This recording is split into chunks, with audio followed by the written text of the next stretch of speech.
Alright, so today's the big day. Here we are at Rotec's engine test cell. As the sign says, it was donated by Larry Perkins a few years ago. We restored it. Just for a historical point of view, this test cell, or this dyno booth, saw every one of Larry Perkins' Bathurst winning V8 engines run in here when it was based at Moorabbin Airport. Now it's relocated here at Type. Anyway, history lesson over. Today's the big day. We've got our Jabiru 3300 Gen 3 with its forged pistons and a myriad of work done to it. It was a full overhaul, split the crankcase, got all the guts out of it, new bearings, rods, the whole bit. Rod bearings, I should say, mains, seals right through, alternator equipment, Rotec equipment. We've got the Rotec 45 amp alternator, we've got the throttle body there. We've got the ignition here, so it's got the works. It looks really great. I'm very pleased with this engine. But today's the big test. The big thing to come out of this one is see how these forged pistons behave. Make sure they're quiet. They don't do anything weird. I don't expect they will. They're designed for the same engine, the Buick 3.8 litre, or the VN Commodore engine. My understanding is that these forged pistons were actually developed for the Formula Holden series. Partly of. It was sort of become a standard piston for that series. That's what I understand. But anyway, so the test stand, I did a bit of wiring today to replace a few cables that were getting a bit tired, get a bit of a spruce up. So we've got our throttle control here for our throttle body, our TBI. It's a fully metered system, so it's diaphragm regulated on demand. And we've got our mixture control here, which is just a big model aeroplane servo I've got just for the test rig. You wouldn't set it up like that in an aeroplane, but for the test rig it's very convenient. So I'll demonstrate how that works. Okay, so here's the throttle control here I was talking about. It's just a big boat cable, trim cable that goes right over the top, down into the throttle there, into the carburetor. Some pretty much the same technology Jabiru's used for their elevator and aileron controls. So there you go. Obviously this end's different. It's got a little vernier there, which is handy. So that's the throttle control. The mixture control I showed you earlier was the servo. And so when I move that up and down there, I actually control the servo that controls the mixture control. So Christian, if you could just move that throttle first, just backwards, push the button in the middle and just move it backwards and forwards. So you can see how the throttle works. Yeah, go on Christian. Yeah mate, keep going, back and forth. Yep. See if I can get a shot there. Go on mate. Yep, so that's all nice. Okay, Christian, just move that mixture through a pot. Go, mate. It's a bit janky, but it works. Go on, mate. Keep going. No. The mixture control, Christian. Yeah. There you go. That works. Righto, mate, thank you. So, righto. Let's get some fuel through it and kick it in the guts, see what happens, eh? Very exciting. So to prime it up, what I've got is, normally you would mechanise the primer. There's a primer button there that overrides the diaphragm, the flow valve. So what I'll do is I'll turn the fuel pump on, get some pressure up, and press that button, and that'll allow the fuel to flow. And it should fire up. It should.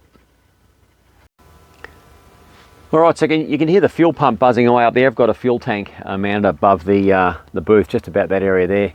Just a 20 litre drum of fuel. And it feeds its way through the conduit down to the fuel pumps and the carburetor. So you see here I've got the overflow button, the primer button. So what happens when you press that, and you mechanise that from the cockpit with a simple bell crank.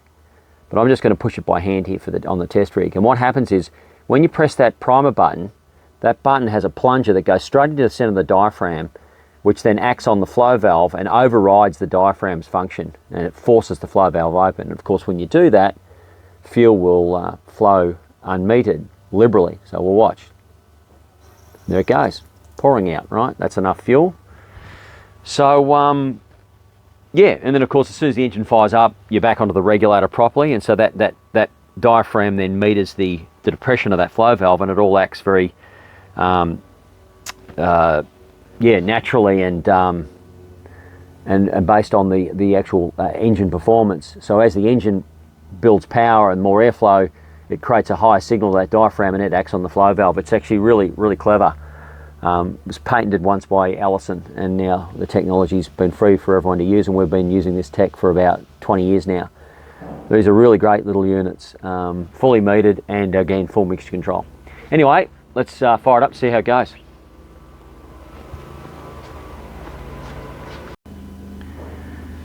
All right, so here we go. Close the throttle, fully closed, just give it a little crack. Turn the fuel pump on. I've previously primed it. Turn the mags on. Throttle closed. Righto, here we go. Clear prop.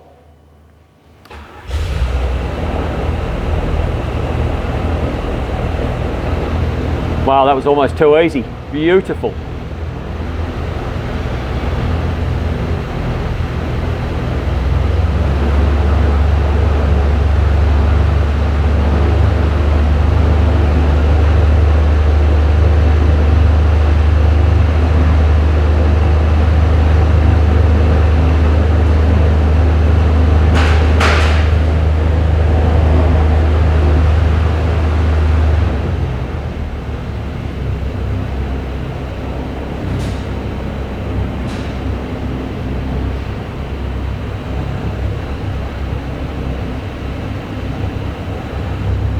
Fantastic. Look at how smooth that is. I'll probably lower the idle by another couple of hundred RPM, but man, that is good. That is beautiful. Righto, I'm going to shut the video off and give it some running now. I'll warm it up and come back later. Another thing I have to be mindful of is the cooling. Now I've got a CHT probe here, which is going to give me some feedback.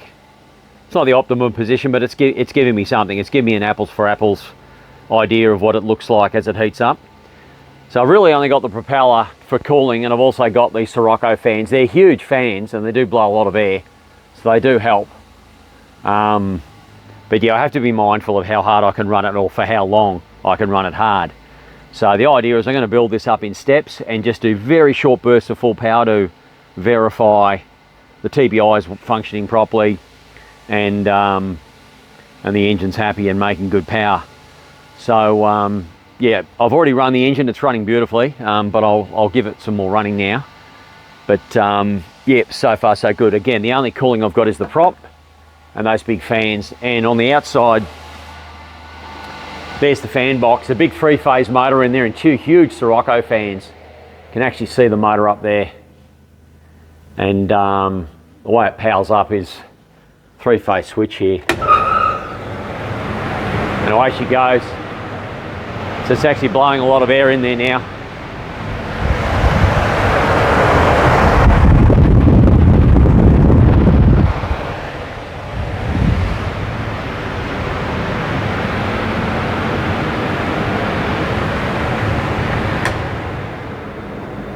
All right, so let's continue. All right, let's fire it up again. After I just did a few checks there, everything looks good, so we'll go again. So close the throttle, crack it open slightly, master on, mag's hot, fuel pump on, righto, throttle closed, clear prop.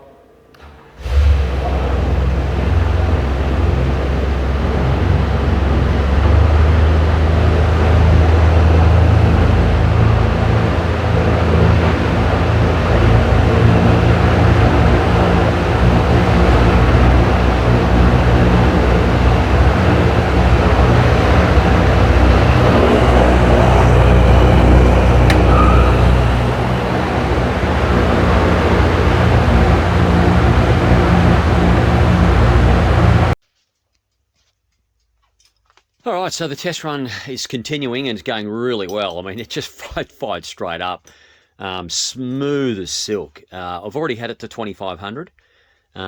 Bed those rings in. I don't want to mollycoddle a new engine. Oh, mind you, the engine, well, even though it's run, it is got new bearings and everything, so I guess we would consider it new. But you certainly don't want to mollycoddle an engine. You want to get some pressure into it so that those rings can seat. Those moly rings apparently seat very well. They have a much broader window for seating. And I'm very pleased. It's very quiet, no piston slap, everything seems good. So it's early, very early days. I've only run it for about 15 minutes, but so far so good. There's absolutely zero to adjust. In fact, the only thing that I want to adjust is just this idle speed. So the idle mixture's good, but the idle speed's a little high. It's idling at about 1100.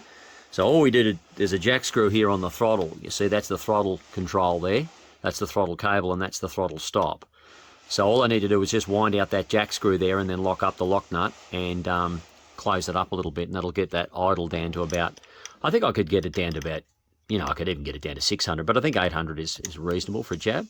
So just undo that lock nut there, working with one hand with a camera, and then reach into my pocket and grab this Allen key, metric Allen key, and just wind out that jack screw, I'd say a turn, maybe turn and a half, and that'll close it a bit more. Help it shut that idle gap. And we'll lock it up here. And we'll give it another run, and I reckon a couple of tries, we should have it. Alright, that'll do. We'll fire it up and see how that idle is.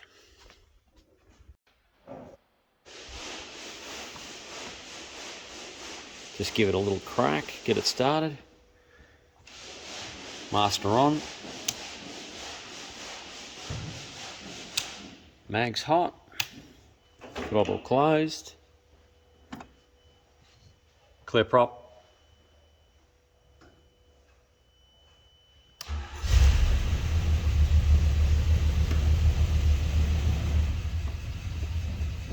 Oh, look at that idle. Probably a little low. It's idling lower than our radials.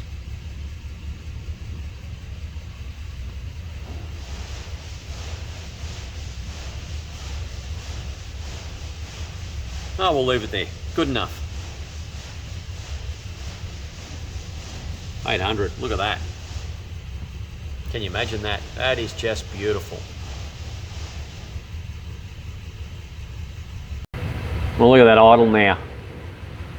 800 RPM. That's fantastic. Smooth. Fantastic. Right, let's bring up the RPM a bit.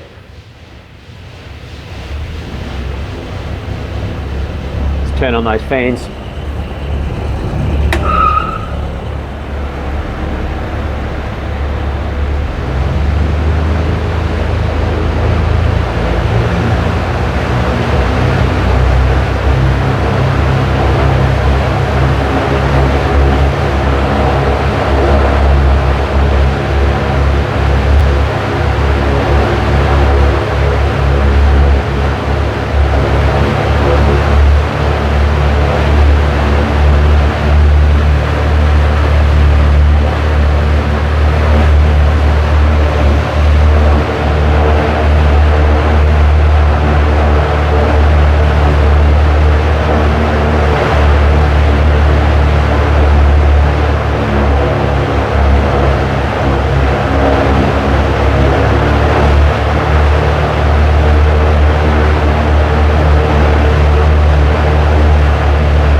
Oh, so you can see it's running quite well, in fact very well. And when I was, you would have noticed when I was adjusting, the reason I've got this funny label in here is because I've actually had to reverse the mechanism for the Jabiru. So I've put this temporary sticker here, lean to rich.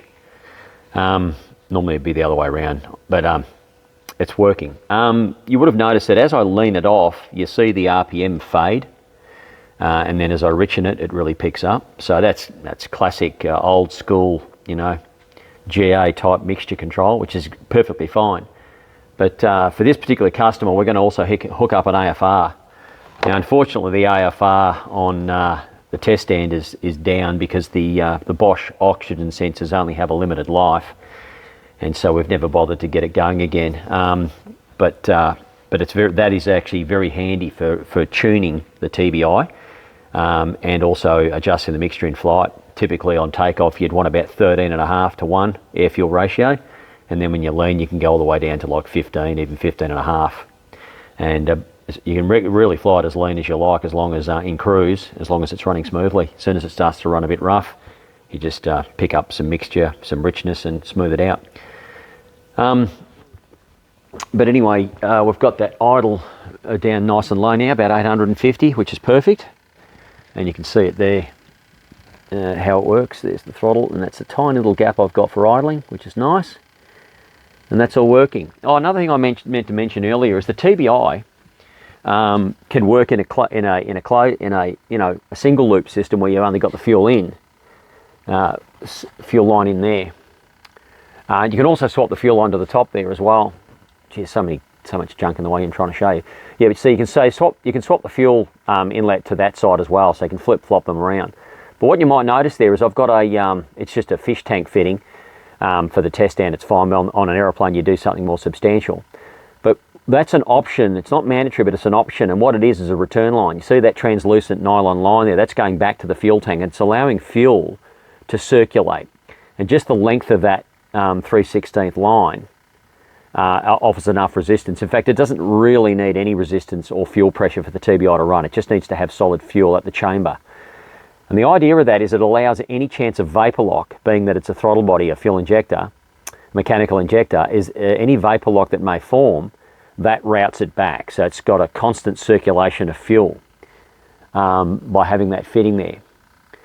Now, if you don't have that fitting there and you've just got a closed off system, that still works perfectly fine. But if you have any vapor lock, you have to purge it by using the primer.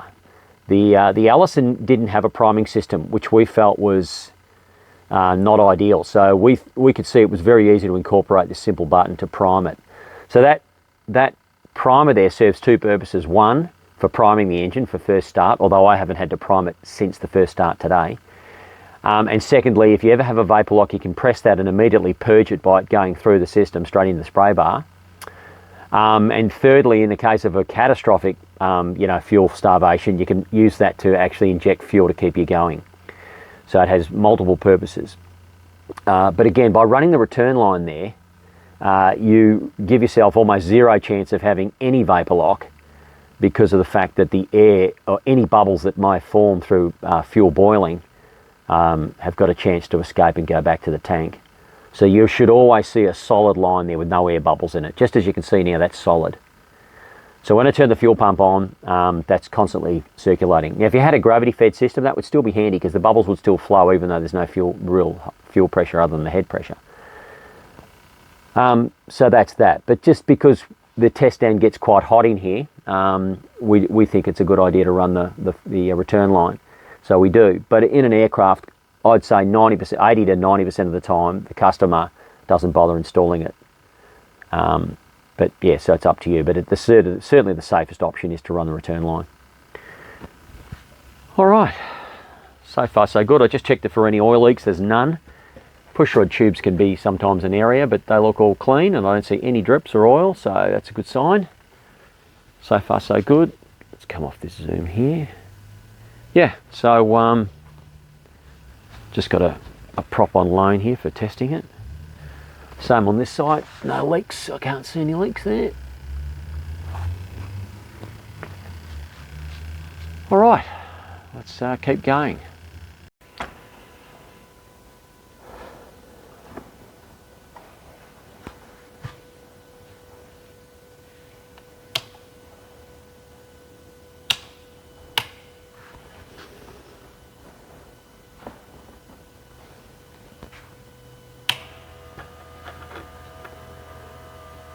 Clear prop.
Righto, here we go, full power.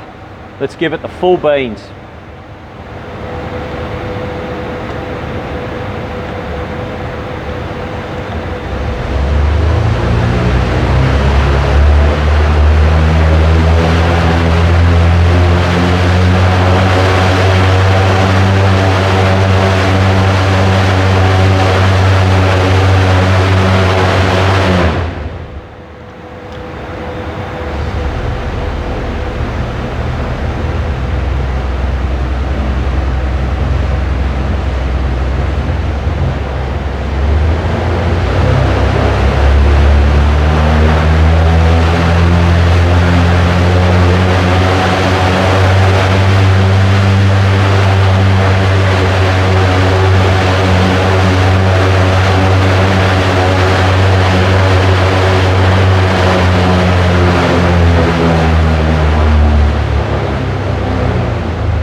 Well, what can you say?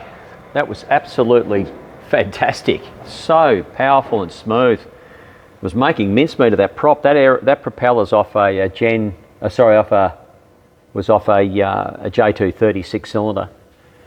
6-cylinder. Just using it for testing here.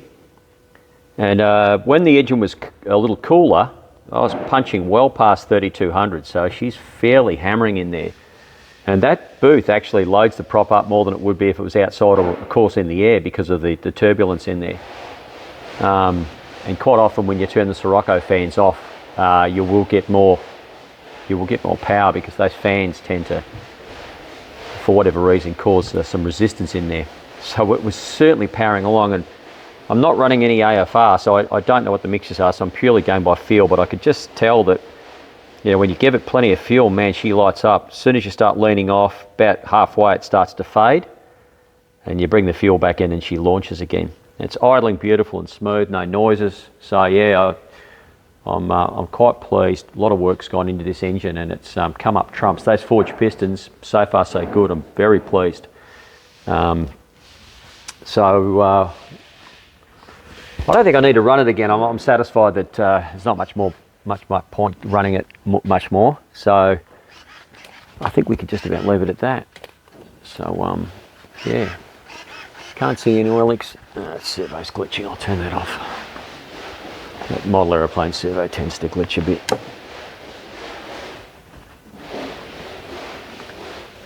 Yeah, all right. So can't see any oil leaks, no drips.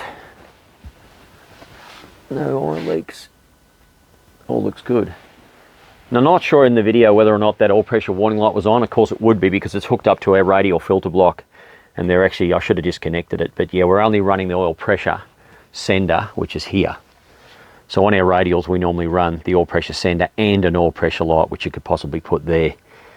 So that was on all the time because of course there was no oil pressure going to my normal filter block here, which is normally running off our radial oil tank. It's a big, like 12-litre oil tank there. So we're just running on the Jabiru setup here. So the oil was in the sump, and of course that oil light was showing on even though there was oil pressure. So I'm not sure if that showed in the video and it caused any confusion. But yeah, what else do we need to do? Everything's charging, ignition's working perfectly. So yeah, as far as now, the last task I'm going to do, you would have noticed that the tacho was working smoothly. So you see there on the Jabiru, that's the wire that would normally go to the tachometer pulse. I've just cable tied it back there. You see the little sensor in there? That picks up on a couple of little tabs on the back of the flywheel. And I find them extremely frustrating. You've got to get them just right, and even then they're sort of a very flaky means of tacho signal. So just at the moment I'm using the hall sensor and the tacho wire off our ignition system, which is here. and that's giving me a beautiful tach signal. And all I needed to do was on the video tach, which is what they run on the Jabirus mostly as well, was set the pulse rate to 3 pulses per revolution. And that's all I needed to do, and I didn't use this at all. Now, the customers asked me, could I set a designated hall sensor up for just tacho drive, because at the moment it's only driving on one side of the ignition, which is perfectly fine. But what I'm going to do is I'm going to, when I get the engine off, I'm going to remove that little proximity switch, and I'm going to extend that pole to pick up the magnets, and I'm going to run an independent hall sensor just for driving the tacho. So it's not ignition dependent. It'll run on its own even without ignition. Let's say you're windmilling. And the other thing I need to do is I'm going to weld a bung into his tailpipe here for the AFR, because he wants to run an oxygen sensor for measuring his air-fuel ratio, and that way he can adjust the TBI on the fly. It's actually a good thing. Other than that, we'll get the engine off, drain the oil out, and as far as I'm concerned, she's a goer. Good one.